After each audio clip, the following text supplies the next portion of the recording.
In this video, I'll show you how to see your GCash account number. In GCash, your account number is usually the same as the mobile number registered to your GCash account.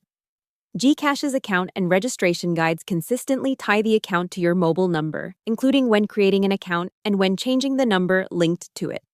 To check it, open the GCash app and log in. Then go to your profile section.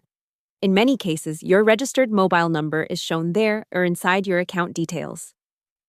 GCash's account management help also points users to the profile area for managing account information, so that is the first place to check. If you don't immediately see the full number, tap your name, account details, or any section related to account information. Since GCash uses your registered mobile number as the account identifier, that number is the one you should use when someone asks for your GCash account number. And if you changed phones or numbers before, make sure you're looking at the number currently linked to the account. GCash has a separate process for changing the mobile number linked to your account, which confirms that the linked number is the key account number for access and use.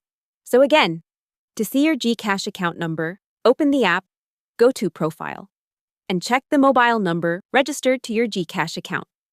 That registered mobile number is your GCash account number. Hope the tutorial was helpful. Subscribe to my channel and see you in the next video.